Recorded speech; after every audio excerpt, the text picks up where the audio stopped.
this morning, all new at 9 o'clock. Did you know that you could leave part of your estate to your beloved pet? Turns out people are doing that.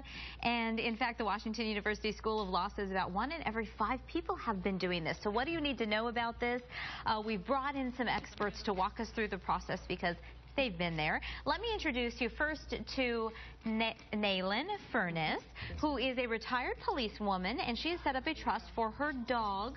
Her doggy's also joining us as well, and the special counsel Leo Pruett of Fruitkin Law Firm, who I imagine did all the paperwork for her. So thank you very much. Thank you. Good morning. Tell me, did you think she's a little out there when she first came to you about this, or have you done this before? No, I've done it before, and it's something that any good estate planner is going to ask about. Find out, do people have pets? Do they have plans for the pets in the event of incapacity or when they pass? And it's important. And it is. It's a good conversation to have because when you haven't been through this yet before, you don't know all of the things that you should be thinking about. Right. And our pets are part of our daily lives every day. Absolutely. We consider them members of the family, so it just makes sense to make sure that you've made provisions for them. So what was your focus first?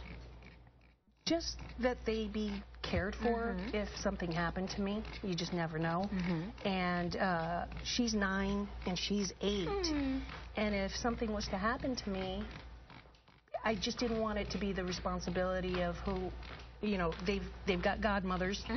So somebody there to take care of them, but financially it can be expensive. And I just wanted to make sure that I didn't strain on anybody else.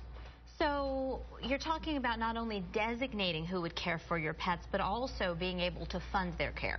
That's an important part of it. You want to take care of the pets, but you don't want to cause a hardship for your family who may be taking over. So by providing the funds, you're assuring that the pets have the funds for any surgeries in the future, any medicine, routine medical care, things of that sort. Those are all important, and that's what gives the client peace of mind as far as the care of their pets in case something does happen. And how do you even assess, or where do you begin by assessing what the long-term expenses could be? And with pets, I mean, we just never know. These small dogs, I think, should live to be 20 years old, right? We hope. We hope so, yeah. We hope. I think so. They have a life expectancy about 12 to 15, 16, 17 years, depending on how well they're taken care of. But you just never know.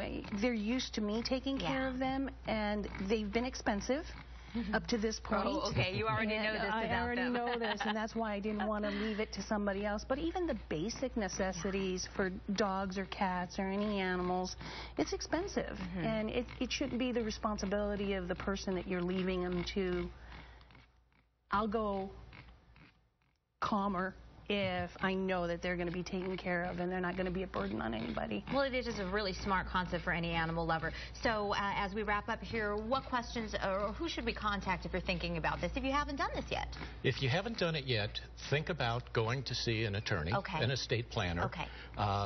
Make certain that it's an attorney that does estate planning on a regular basis, because he or she will know the questions to ask to find out your needs. It doesn't just cover pets, it also covers other needs. And your attorney understands your life and your needs, the more options that attorney can present to you for estate planning. Well, great. Thank you so much for your time, and thanks you too.